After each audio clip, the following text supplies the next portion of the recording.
오늘 이 자리에서 간증을 허락해 주신 하나님께 감사를 드리면서 간증을 시작하겠습니다. 간증이라는 것이 사전적 뜻으로 자신의 종교적 체험을 고백함으로써 하나님의 존재를 증언하는 일이라고 적혀 있습니다. 지금부터 제가 종교적 체험을 말씀드릴 텐데 제가 잘나서 이 자리를 선 것이 아니라 단지 제가 경험한 사실 그대로의 종교적 체험을 말씀드리도록 하겠습니다. 저는 이번에 몽골 단기 선교를 다녀왔습니다. 몽골 팀이 결성되었을 때 몽골이라는 나라가 정해진 것 말고는 아무것도 정해진 게 없었습니다.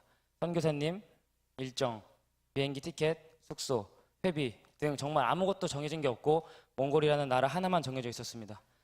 주보에 몽골이 왜 올랐는지도 모를 만큼 대책이 없었던 선교지였던 것 같습니다. 설상가상 팀장을 맡겨주셨고 팀장을 맡자 두 가지 마음이 들었습니다.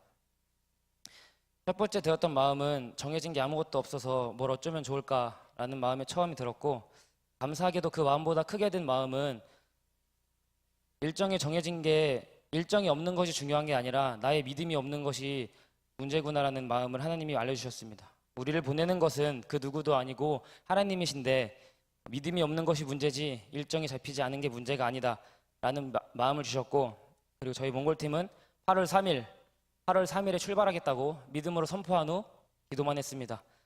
기도밖에 할 수 있는 게 없었습니다. 기도밖에 할 수 있는 게 없어서 기도만 하였고, 갈지 안 갈지 모르는 선교였지만 매일같이 모여서 말씀 묵상과 기도와 가설, 찬양과 워십 준비했습니다. 그렇게 1주, 2주, 3주, 4주 시간은 흘러갔고, 시간은 흘러갈수록 비행기 자리는 없어지고 가격은 올라가고 못 갈 것 같다는 두려운 마음이 생겼습니다.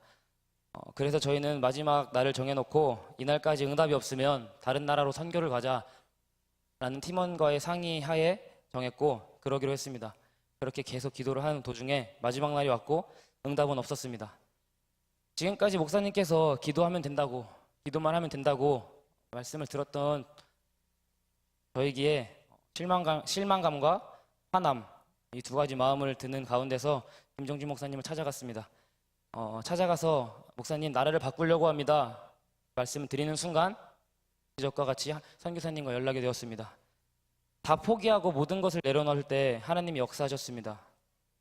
선교사님이 연결되고 믿음으로 선포한 8월 3일에 우리는 출발할 수 있었고, 출발이 얼마 남지 않은 상황이어서 비행기 티켓 값이 120만 원 넘어가는 상황이었는데 하나님께서 경유이긴 하지만 65만 원에 숙소는 호텔과 교회, 모든 걱정, 제가 준비하면서 인간의 마음으로 걱정했던 모든 것을 하나님이 한 번에 해결해 주셨습니다.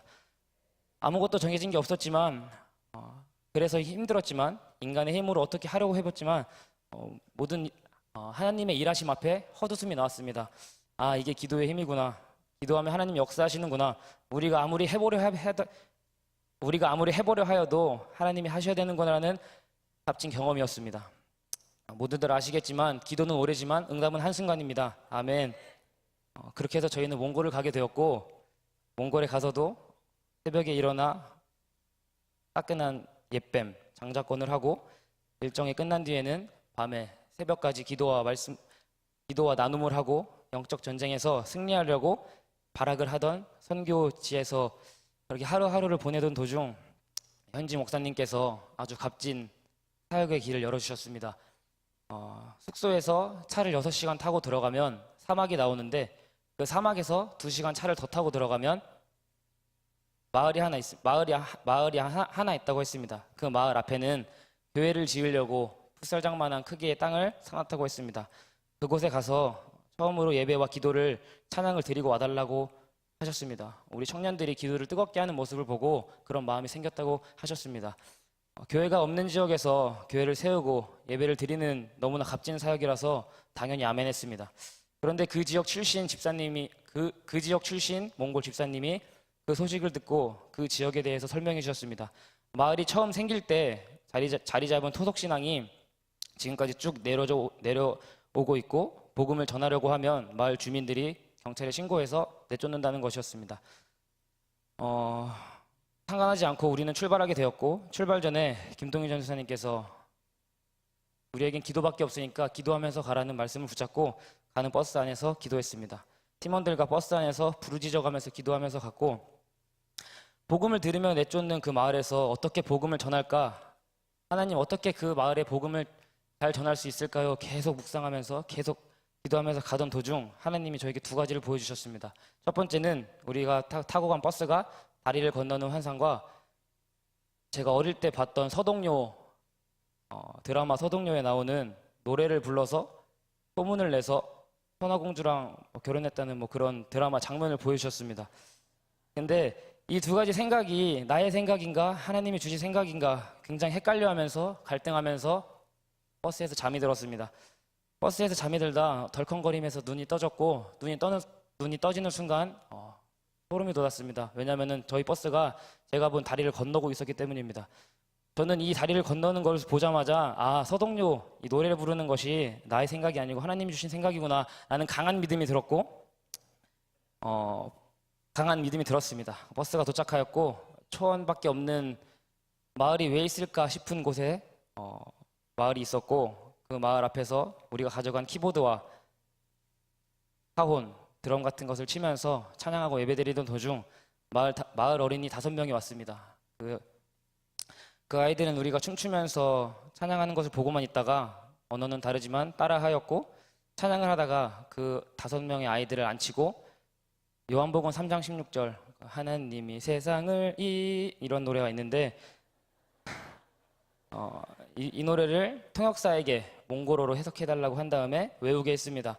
단어를 외울 때마다 우리가 가져간 선물을 줬고 그들은 선물을 받으려고라고도 계속 그걸 외우게 했습니다. 그들이 요한복음 3장 16절 하나님이 세상을 이처럼 사랑하다 독생자 예수님 그 말씀을 다 외웠고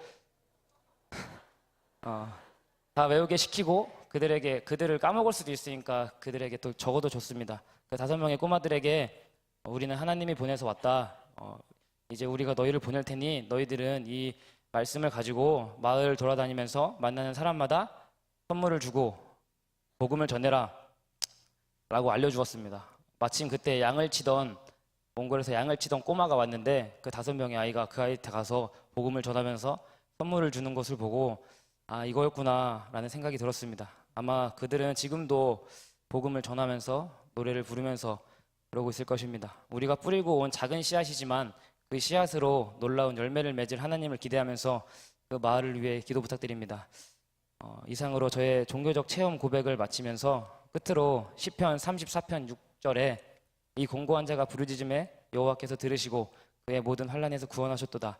말씀을 붙잡고 모든 환난에서 구원하실 여호와를 기대하면서 기도의 삶 살아가는 한밭질 장로교회가 되었으면 좋겠습니다. 감사합니다.